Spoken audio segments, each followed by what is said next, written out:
सुनना भी स्किल है और बोलना भी स्किल है, याद रखना। संवाद एक इंसान नहीं कर सकता, वो सिर्फ अंदर ही अंदर करता है, लेकिन वो बाहर नहीं करता। हम बाहरी संवाद के बारे में बात करें। संवाद के लिए दो लोगों की जरूरत होती है, एक सुनने वाला और एक बोलने वाला। इसलिए सुनना कैसे है? आप कहेंगे कि क्यों हमें सारी चीजें सिखा रहे हैं, बचपन से हम सुनते आ रहे हैं, उम्र के दूसरे साल से बोल रहे हैं, लेकिन क्या सुनना है, कैसे सुनना है, क्या बोलना है, ये कोई नहीं सिखाता। मैं हमेशा कहता हूं जीवन में ना, क्या लिखना है ये सिखाते, लिखाना सिखाते, पढ़ना सिखाते हैं, लेकिन बोलना और सुनना कोई नहीं सिखाता, क्योंकि ये भी एक आर्ट है, लेकिन ये कोई नहीं सिखाता। बच्चों को हम ABCD सिखाते, यानी पढ़ना सिखाते, बोलना भी सिखाते, लेकिन कैसे बोलना है ये हम नहीं सिखाते। इसलिए कैसे बोलना है और कैसे सुनना है ये बहुत ही जरूरी है। इसलिए सुनना ये जो पार्ट है ना, ये हम आज सीखेंगे, फिर आगे बढ़ते रहेंगे। सुनना यानी क्या कि आर्ट ऑफ लिसनिंग कहते हैं उसे, art of listening.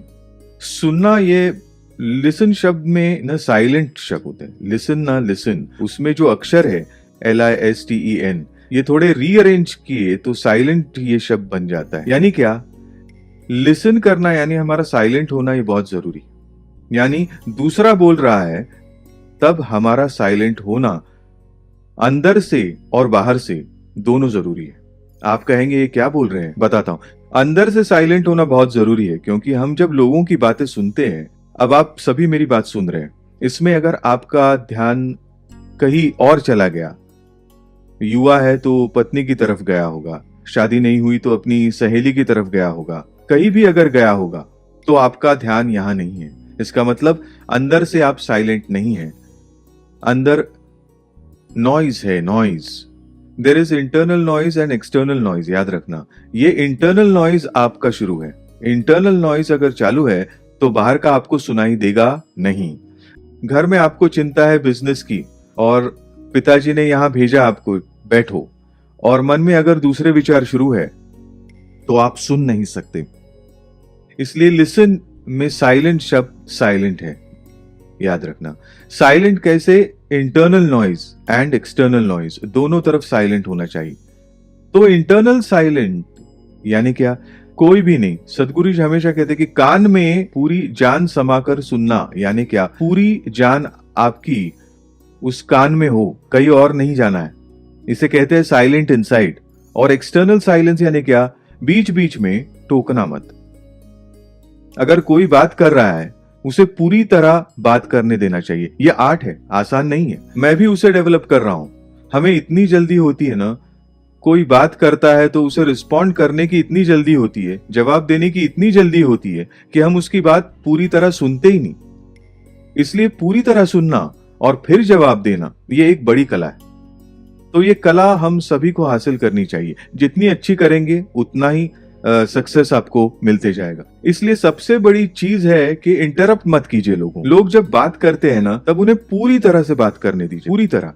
Let him put his heart out, ऐसा कहते हैं ना। उन्हें जो भी कहना है दिल से कहने दे, आप उसे ठीक से सुन ले। अच्छे से सुनने के बड़े फायदे होते हैं, मैं आपको एक एक बताऊंगा। पहले हम प्रॉब्लम देखते हैं, हमारे प्रॉब्लम्स क्या है। पहला प्रॉब्लम क्या है, हम इंटरप्ट करते लोगों को, बीच में ही टोकते हैं। फिर कभी कभी देखिए मीटिंग में हम कहते हैं कि अरे मुझे पूरी तरह बात तो करने दीजिए, ऐसा कहते हैं ना हम। क्यों कहते हैं? हमें भी लोग कहते हैं कि जरा रुको, मुझे पूरा कहने दो। यानी क्या, बात पूरी करने से पहले ही जवाब देना। इसमें क्या खामियां है मैं आपको बाद में बताता हूं, लेकिन पहले मैं एक एक लेता हूं। हम जब संवाद करते हैं ना, तब हम इम्पेशेंट होते हैं। इम्पेशेंट यानी क्या, हम कब मेरी टर्न आएगी इसकी हमें जल्दी होती है। यानी हमारा उनके सुनने पर ध्यान नहीं होता, हमें क्या कहना है इस पर ही हमारा ध्यान होता है। तो बताइए हम सुनते हैं क्या उनका? इसलिए देखिए, संवाद यानी टर्न नहीं कि आप बोलिए फिर मैं बोलूंगा, आप बोलिए फिर मैं बोलूंगा, ये संवाद नहीं। संवाद यानी उसने क्या कहा उसे ठीक से सुनना, उसके बाद रिस्पॉन्ड करना, उसे संवाद कहते हैं। हम क्या करते हैं, मेरी अगली बात तैयार होती है, वो बोलकर कब रुकता है, क्योंकि बीच में टोकेंगे तो वो चिढ़ जाएगा, रुको मुझे बोलने दो, ऐसा कहेगा। लेकिन तुरंत हम हमारा जवाब देकर शुरू करते। इसे क्या कहते हैं जानते हो? क्या क्या कहते हैं उसे?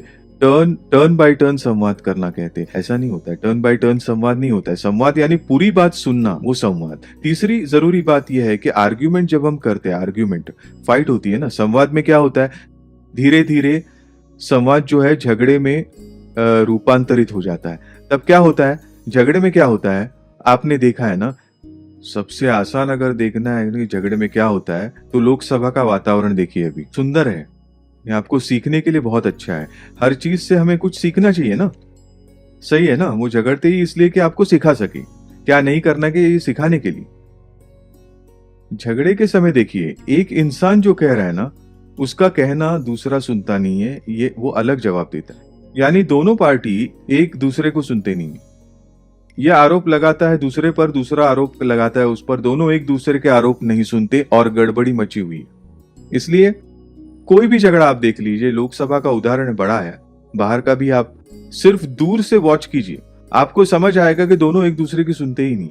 दोनों ने अगर सुना ना, प्रॉब्लम सॉल्व होने वाला है। इसलिए तीसरा कोई भला आदमी आता है और कहता है कि रुक जाओ यार, थोड़ा सुन लो, थोड़ा ध्यान दो, वो क्या कह रहा है, उस पर उसे क्या कहना है वो तो सुनो। ऐसा अगर किया तो आपका प्रॉब्लम सॉल्व हो जाए। मैंने एक कहानी पढ़ी थी, एक ललित निबंध में आई थी कि एक बड़ी ढाल इसमें लगाई थी बगीचे में। ढाल के एक तरफ से एक आदमी खड़ा था, दूसरी तरफ से दूसरा आदमी खड़ा था। ये कहता है कि वाह क्या चांदी की ढाल सुंदर है, दूसरा कहता है चांदी की नहीं है, लोहे की तो है। दोनों झगड़ा करते हैं। तीसरा एक आदमी वहां से जा रहा है, उसने क्या कहा, उसने देखा एक साइड में चांदी की थी, दूसरे साइड में लोहे की। उसने उनसे क्या कहा, एक काम कीजिए, आप झगड़ रहे हैं ना, झगड़ा कीजिए, सिर्फ आप यहां आइए, आप वहां जाइए। दोनों ने अपनी जगह बदल दी। तब उन्हें समझ में आ गया कि यहाँ लोहे की है और वहां से चांदी की। कहना क्या है कि हमने थोड़ी सी जगह बदल ली। जगह बदलना यानी दूसरों की बात को समझना। ये अगर किया ना तो प्रॉब्लम जल्दी ही सॉल्व हो जाएगा। इसे समझदारी, ये सदगुरु जी ने शब्द इस्तेमाल किया। यानी क्या, समझ लो दूसरे को समझना ये बहुत जरूरी है। समझ लेना, समझने के लिए क्या चाहिए, सुनना जरूरी है। सुना ही नहीं तो समझ क्या लोगे, उसे पूरी तरह से सुनिए। पूरा सुनना यानी क्या, वो भी मैं बताऊंगा। आज कितना समय है मैं नहीं जानता, लेकिन पूरा सुनना, किसी को, एक इंसान को पूरी तरह सुनना क्या कहते हैं उसे आगे बताता हूं।